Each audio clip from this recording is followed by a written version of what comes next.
कपड़े धोने वाली बहू। शादी के पहले से ही विभा को कपड़े धोने का बड़ा शौक था। कभी नल के नीचे तो कभी तालाब के पास। अरे मेरी नीली वाली लुंगी नहीं दिख रही है। विभा की अम्मा कहाँ रखी है लुंगी? अरे वो तो विभा ने परसों ही धोकर रखी थी आपकी अलमारी में, देखो वहीं होगी।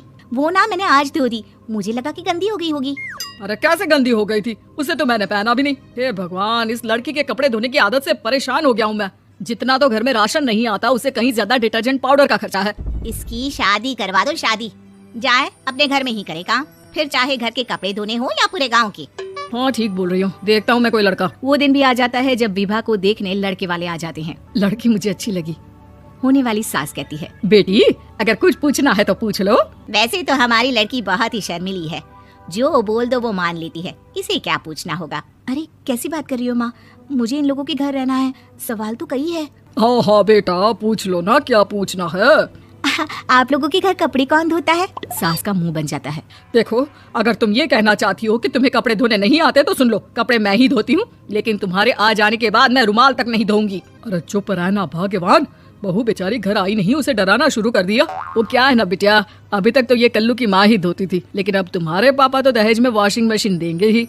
तभी विभा की माँ बोल पड़ती है, सवाल भी पूछा तो क्या। वैसे भाई साहब, मशीन की तो फिर भी कपड़े धोने की कैपेसिटी होती है, मतलब जो बिटिया दे रहे हैं ना विभा, इसे कपड़े धोने का बहुत शौक है। ये आप लोगों के क्या, आस पड़ोस गांव मोहल्ले सबके कपड़े धो दे और उफ तक ना करे। बाहर देखा नहीं आपने कितने कपड़े सूख रहे हैं? सब हमारी बिटिया ने ही तो धोए हैं। बस भी करो ना माँ, शर्म आ रही है इतनी तारीफ सुनकर। और तो और एक दाग निकाल कर दिखाओ तो मान जाओ। हाँ अच्छा माफ करना बेटा, मैंने गलत समझा, हमें तो रिश्ता बहुत पसंद है। और ऐसे जुड़ जाता है रिश्ता कपड़े धोने का शौक रखने वाली विभा का। उसकी शादी हो जाती है कोयला फैक्ट्री में काम करने वाले कल्लू के साथ। शादी के बाद अचानक विभा चिल्लाती हुई सास के पास आती है। सासू माँ, अरे सासू माँ कहाँ है आप? ये तो धोखा है, धोखा दिया आप लोगों ने मुझे। इसे ससुर के चक्कर के बारे में पता चल गया।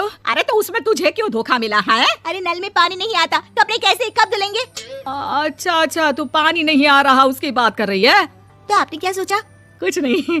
अच्छा हाँ, तेरी माँ ने कहा था कि कपड़े धोने का शौक है तुझे, याद आया मुझे। शौक शौक बोलकर कपड़े धोने वाले मेरे जुनून को कम ना आके सासू माँ, कपड़ा धोना मेरा गुरूर है।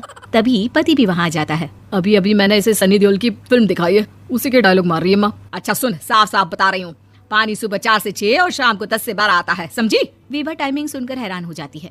ये क्या भूतों का मोहल्ला है? सुबह 4 बजे उठकर कौन कपड़े धोता है? 4 बजे टंकी में पानी जाता है, फिर सारा दिन धोना ना, किसने मना किया? अरे कैसी बात कर रही है? 200 लीटर की टंकी में कितने कपड़े धो लूंगी मैं? सुबह ही उठ जाऊंगी मैं। अब क्या था, विभा सुबह 4 से लेकर रात के 12 बजे तक कपड़े ही धोती रहती। एक रोज सास पड़ोस से निकलकर कहीं जा रही होती है कि साथ वाली कहती है, हाँ कल्लू की माँ, जरा ये बताओ कि 2 साड़ी है, 2 ब्लाउज और 1 पेटीकोट और 1 नाड़ी वाला लंबा कच्छा। हाँ तो? अरे तो क्या, कितना लोगी धुलाई ये बताओ। धोबन दिख रहे हैं हम क्या? हमारे पति सरकारी नौकरी से अभी रिटायर हुए हैं और बेटा सुपरवाइजर है कोयला फैक्ट्री में। धोबन समझ रखा है हमें? हाय रे कल्लू की अम्मा, माफ कर दो, वो तो मोहल्ले में यही सब बता रहे थे कि तुमने बहू को कपड़ा धुलवाने के काम में लगा दिया है। सास को पड़ोसन की बात सुनकर गुस्सा आ जाता है। वो घर पहुंचती है जहां घर के बाहर ही इतने सारे कपड़े सूख रहे होते हैं जितने कि किसी धोबन के घर पर। अरे ओ कल्लू की दुल्हन, बाहर निकल।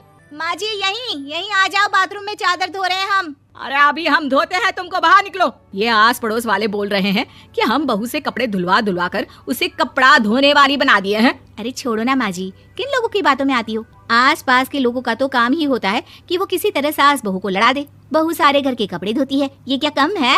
बोलिए। सास को भी लग जाता है कि वो बहू का ये सनकीपन नहीं छुड़वा सकती, इससे अच्छा है कि खुद ही चुप हो जाए। एक रोज सास और बहू मंदिर जाते हैं जहाँ सास की साड़ी वहाँ खड़ी भीख मांगने वाली से मिलती है। माँ जी क्या बात है, आपकी साड़ी उस भिखारन से कितनी मिल रही है ना?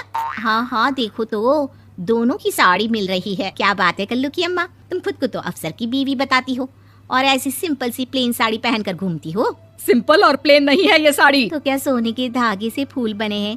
कुछ भी सासू माँ, कुछ भी। हाँ बने थे इस साड़ी में सोने के धागे से फूल। मेरे पति लेकर आए थे मद्रास से स्पेशली मेरे लिए 10,000 की। ताहे भाई साहब इस भिखारन के लिए भी सेम टू सेम साड़ी लेकर आए होंगे 10,000 की। सास उस वक्त तो कुछ नहीं कहती, लेकिन बहू के साथ घर आती है और अलमारी से एल्बम निकाल कर लाती है। ये साड़ी देख रही है, ये वही साड़ी है जिसे मैंने अभी पहना था। इस साड़ी में ये जो चमकदार फूल दिख रहे हैं ना, ये सोने के धागों से काटे गए हैं। लेकिन तू लोकल वॉशिंग मशीन ब्रश से घिस घिस कर सारे फूलों को निकाल कर साड़ी प्लेन कर दी। मुझे माफ कर दीजिए सासू माँ। और तो और, जब मैंने तुझे तेरी गलती के लिए कुछ नहीं कहा, लेकिन तूने तो सबके सामने मेरा मजाक ही बना दिया। क्यों? बहू को समझ में आ जाता है कि अब से उसका कपड़े धोना बंद।